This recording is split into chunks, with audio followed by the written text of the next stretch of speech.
मैं विवाह के लिए कहाँ कह रही हूँ माते। मैं आपके पुत्र पर कोई अधिकार नहीं जताना चाहती। मैं तो उनसे केवल संतान प्राप्त करना चाहती हूँ।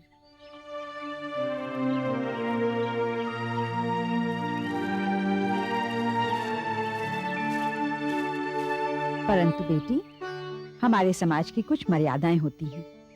यदि स्त्री पुरुष एक साथ रहने का संकल्प ले लें, तो उन्हें विवाह के बंधन में बंधना ही पड़ता है, अथवा उनकी संतान अवैध मानी जाती है। संतान स्त्री और पुरुष के प्रेम से पैदा होती है माते। प्रेम की संतान अवैध कैसे हो सकती है? क्या तुम्हारे समाज में विवाह नहीं होते हिडिंबा? नहीं, हमारे समाज में जो जिसे भाग गया वो उसी के साथ रहने लग जाता है। जब तक प्रेम रहता है वो लोग साथ रहते हैं, जब प्रेम समाप्त हो जाता है वो लोग अलग हो जाते हैं। तो फिर बच्चों का दायित्व कौन लेता है? बच्चे पूरे समाज के होते हैं। उनके लिए समाज का हर पुरुष उनका पिता और हर स्त्री माता होती है। राक्षस जाति में इतनी अद्भुत व्यवस्था होती है, इसका तो मुझे ज्ञान भी नहीं था। यदि मंजले और हिडिंबा एक दूसरे से प्रेम करते हैं तो परंपरा को इसमें बाधा नहीं बनना चाहिए। क्यों मजले, तू क्या कहता है? मैं क्या कह सकता हूँ? आप और बड़े भैया जो निर्णय लेंगे मुझे स्वीकार है। केवल एक बाधा खड़ी होने वाली है मजले भैया। क्या? हिडिंबा हमारे साथ कहां कहां भटकेगी। हमें स्वयं अपने भविष्य का पता नहीं है। ऐसी स्थिति में मैं आप लोगों के मार्ग में बाधा नहीं बनूंगी। मैं तो आपके भाई से केवल संतान प्राप्त करना चाहती हूँ। उसके पश्चात वो मुक्त हैं, जहाँ चाहे जा सकते हैं, जिसे चाहे विवाह कर सकते हैं। बेटी, तुमने केवल मजले का हृदय ही नहीं, हम सब का हृदय जीत लिया। मैं तुम्हें मजले के साथ जाने की आज्ञा देती हूँ। वो दिन भर तुम्हारे साथ रहेगा, परंतु रात को तुम उसे हमारे पास भेज दोगी। हाँ, और ये अनुमति तब तक है जब तक कि तुम माँ नहीं बन जाती। स्वीकार है। मेरे रहते इस वन में आपको कोई कष्ट नहीं होगा। यहाँ से निकट ही मुनि शालिहोत्र का आश्रम है। आप लोगों के रहने का प्रबंध वहाँ हो जाएगा। माँ, हिडिंबा ठीक कह रही है। वहाँ सुविधा भी रहेगी और सुरक्षा भी। सत्यदेव, उद्धव को गए कितने दिन हुए? लगभग 2 सप्ताह वासुदेव। तो अब तक तो उसे नागकुट पहुंच जाना चाहिए था। यदि मार्ग में उसे राक्षस ना खा चुके हो तो। ऐसा मत कहो सत्यदेव, उद्धव एक अच्छा धनुर्धर भी है। क्या आपको लगता है वासुदेव कि नाग शासक राजा आर्यक पांडवों का पता लगाने में हमारी सहायता करेंगे? राजा आर्यक मेरे पिताश्री वासुदेव के नाना है सत्यदेव। गंगा और जमुना के मध्यवर्ती वन प्रदेश के चप्पे चप्पे से अच्छी तरह से परिचित है। यहां तक कि वन प्रदेश के अनार्य और राक्षस जाति पर भी उनका प्रभाव है। इसीलिए पांडवों ने यदि किसी तरह लक्षगृह से बचकर उस वन प्रदेश में शरण ली होगी तो राजा आर्यक से छिपे नहीं होंगे। इसीलिए मैंने उद्धव को उनके यहां भेजा था कि संभवतः उसे पांडवों के बारे में कोई ना कोई सूचना अवश्य मिलेगी। अर्थात आपको विश्वास है कि पांडव जीवित हैं? मेरा विश्वास प्रयास में है सत्यदेव, खोखले अनुमानों में नहीं। और मैं तब तक प्रयास करता रहूंगा जब तक मुझ में सांस है। आइए आइए।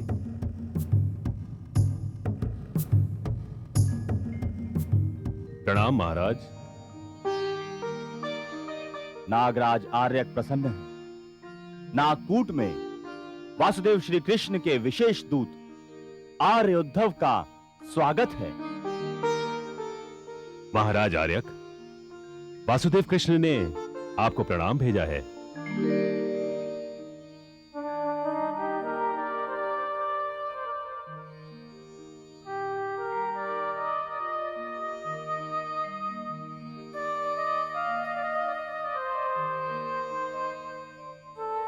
आर्य उद्धव, पिताश्री कहते हैं कि आप उनकी पुत्री मारिशा के पौत्र तो नहीं?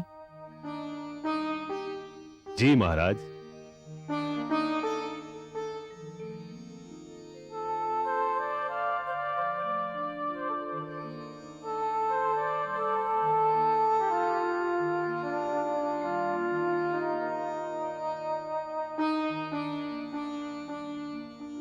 पुत्र मणिमान, जी पिताश्री। आर्य उद्धव को अतिथिशाला में ले जाओ और इनकी हर सुविधा का ध्यान रखना। जो आज्ञा।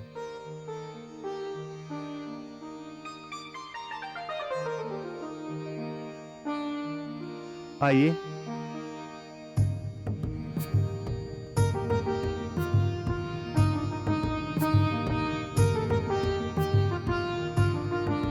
आइए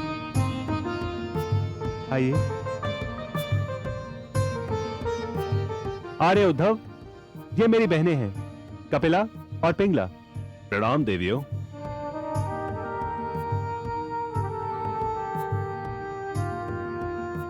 आपके आतिथ्य का भार इन पर है। कपिला, पिंगला, ध्यान रहे आर्य उद्धव के आतिथ्य में कोई त्रुटि ना रह जाए।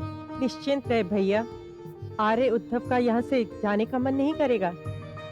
ये द्वारका ही भूल जाएंगे। द्वारका ही नहीं, सारी यादव गोपियों को भी। आइए। धृष्टद्युम्न,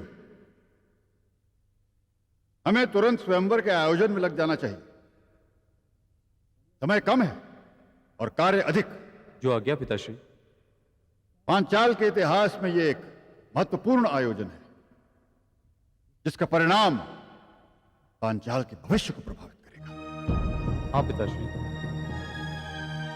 इस स्वयंवर में केवल कृष्णा ही अपना वर नहीं चुनेगी,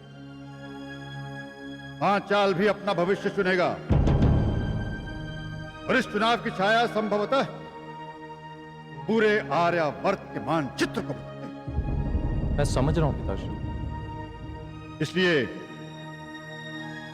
आर्यावर्त के समस्त राजाओं को निमंत्रण भिजवा दो और याद रहे, जैसा वासुदेव कृष्ण ने कहा है, सबसे पहला निमंत्रण हस्तिनापुर जाएगा।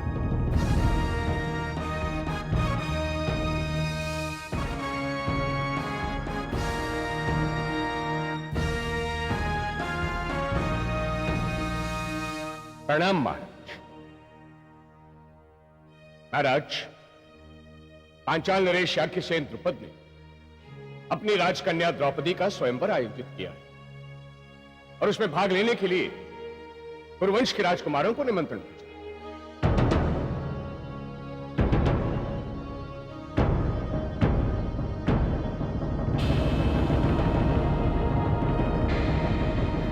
महाराज,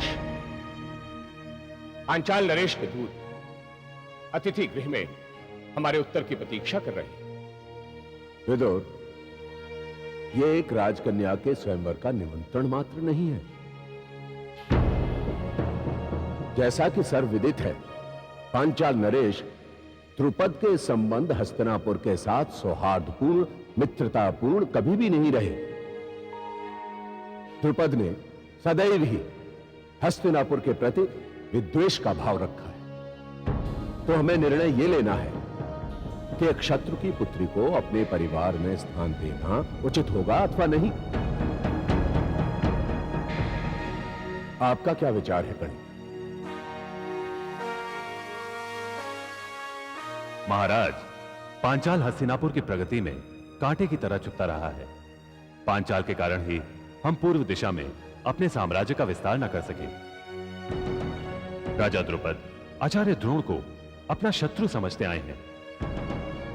उनका पुत्र धृष्टद्युम्न न केवल पराक्रमी योद्धा है, बल्कि महत्वाकांक्षी भी है। ऐसे सम्राट के साथ हम कैसे संबंध बना सकते हैं? कणिक, हमने तो यह भी सुना है कि द्रुपद की पुत्री द्रौपदी अत्यंत ही मानिनी और स्वतंत्र विचारों की है। ऐसी स्त्रियां अपने पति को दास बनाकर रखती हैं। मनु ने कहा है कि कन्या का चुनाव करने से पूर्व उसके परिवार को देखना अत्यंत आवश्यक है। द्रुपद के परिवार के विषय में तो हमने सुना है कि उनका एक पुत्र न स्त्री है न पुरुष, और उसके कारण दशावण देश के राजा हिरण्यवर्मा किसी को मुंह दिखाने योग्य नहीं रहे। तो विदुर, कहीं ऐसा ना हो कि इस परिवार के साथ संबंध स्थापित करके कुरुवंश भी आर्यावर्त में परिहास का पात्र बन जाए। क्षमा करें महाराज, यदि आप ऐसा सोचते हैं कि कुरुवंश के राजकुमार इतने निर्वीर्य हैं कि एक स्त्री के हाथ तक खिलौना बन जाएंगे, तो ये हमारे पौरुष का अपमान है। क्षमा करें युवराज, परंतु एक अनुपयुक्त पुत्रवधू पुत्र को माता पिता से विलग कर देती है। वो परिवार के बिखराव का कारण बन सकती है। और पांचाल कन्या द्रौपदी तो माननीय और दृढ़ निश्चय ही नहीं, शत्रु कन्या भी है। गांधार नरेश शकुनी क्या कहते हैं? क्षमा करें महाराज, मेरा अनुभव आपके अनुभव जितना विशाल नहीं है, और ना ही ये मेरी बुद्धि आदरणीय मंत्री कणिक जितनी तीक्ष्ण है।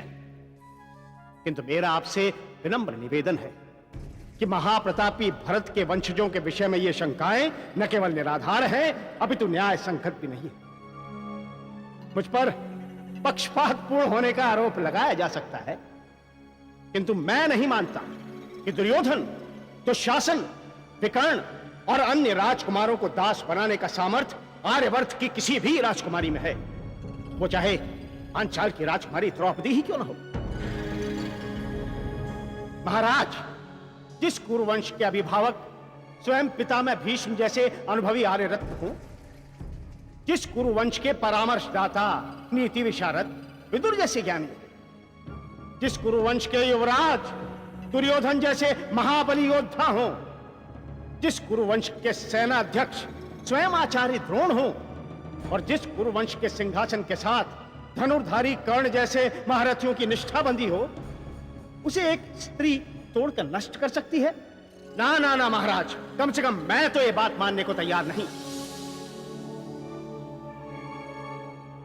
पितामह, हमें स्वयंवर में अवश्य जाना चाहिए।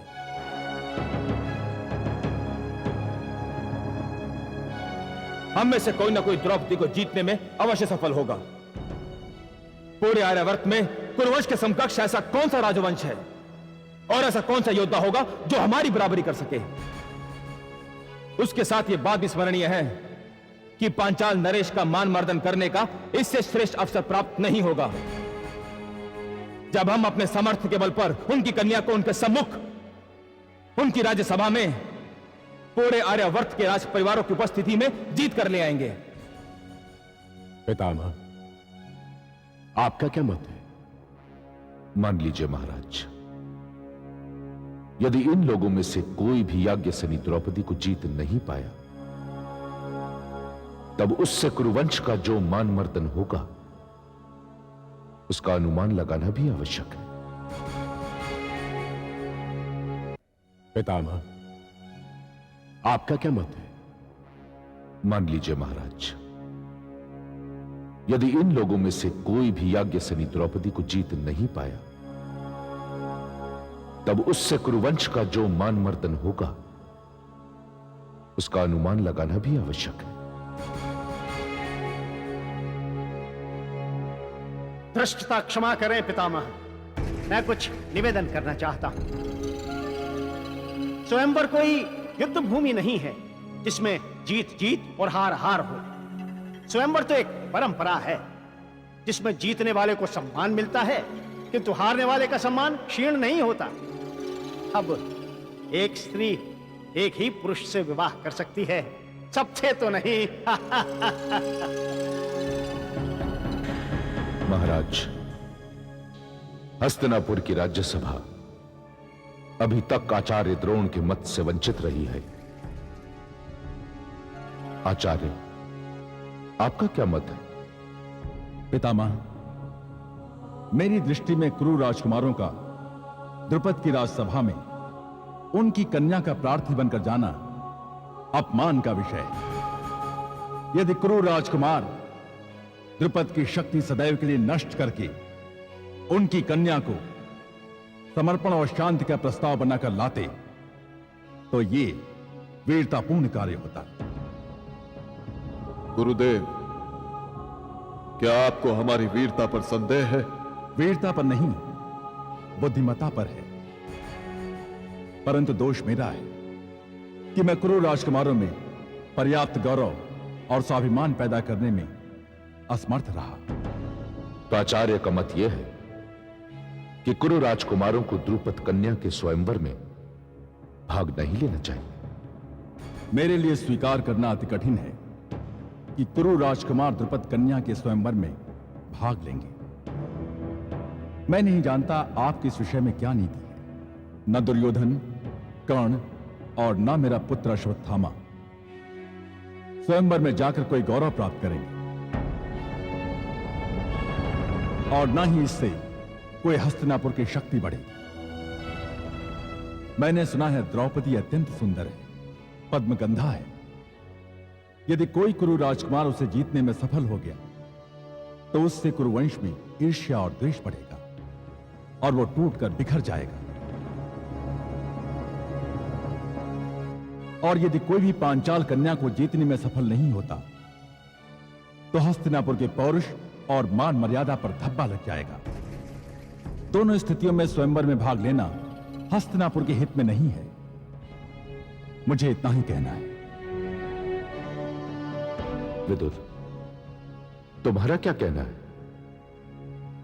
पितामह, मेरा मत है कि कुरु राजकुमारों को द्रुपद कन्या के स्वयंवर में अवश्य भाग लेना चाहिए,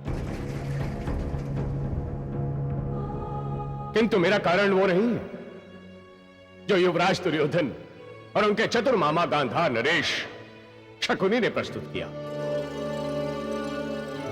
मैं इन दोनों से सहमत हूं। महाराज, हमें पांचाल नरेश द्रुपद का यह निमंत्रण स्वीकार कर लेना चाहिए। उनकी मान मर्यादा की हानि के लिए नहीं, उनके मान भंजन के लिए भी नहीं, अपितु उनसे पुनः मैत्री स्थापित करने के आर्यवर्त में स्थायी शांति स्थापित करने के लिए इससे स्वर्णिम अवसर नहीं मिलेगा। महाराज, अपने समस्त द्वेष, मनोमालिन्य को भूलकर हस्तिनापुर और पांचाल पुनः एक दूसरे के निकट आ सकते हैं। महाराज, मुझे तो लगता है स्वयंवर के पीछे वासुदेव कृष्ण की ही प्रेरणा है, क्योंकि पूरे आर्यवर्त में केवल वही एक व्यक्ति हैं जो स्थायी शांति के लिए अथक प्रयास कर रहे हैं। महाराज, मैं विदुर के विचारों से सहमत हूं। हमें द्रुपद के निमंत्रण को स्वीकार कर लेना चाहिए। तो ठीक है विदुर, पांचाल नरेश के दूत को हमारी स्वीकृति दे दो। जो आज्ञा।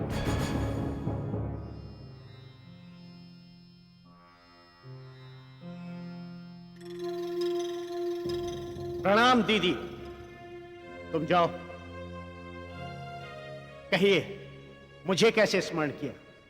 मैंने सुना है कुरु राजकुमारों को द्रौपदी के स्वयंवर में भाग लेने की अनुमति मिल गई है। जी, राजसभा का यही निर्णय है दीदी। क्या इस निर्णय में हस्तिनापुर के राजमहल की स्त्रियों की सम्मति ली गई है? इसे आवश्यक नहीं समझा गया दीदी। क्यों आवश्यक नहीं समझा गया? क्या मुझसे यह पूछना आवश्यक नहीं था कि द्रौपदी मुझे पुत्रवधू के रूप में स्वीकार होगी या नहीं? राजकुमार माताओं की सम्मति लेकर अपनी पत्नियां नहीं लाते दीदी। परंतु पिताओं की अनुमति लेना उन्हें आवश्यक लगता है। क्यों? आप कहना क्या चाहती हैं दीदी? द्रौपदी किसी की भी पत्नी बनकर आई, उसका अधिकांश समय राजसभा या हस्तिनापुर के पुरुषों के बीच नहीं, हस्तिनापुर की स्त्रियों के बीच बीतेगा। और तुम कहते हो इसमें हस्तिनापुर की स्त्रियों की सम्मति आवश्यक नहीं?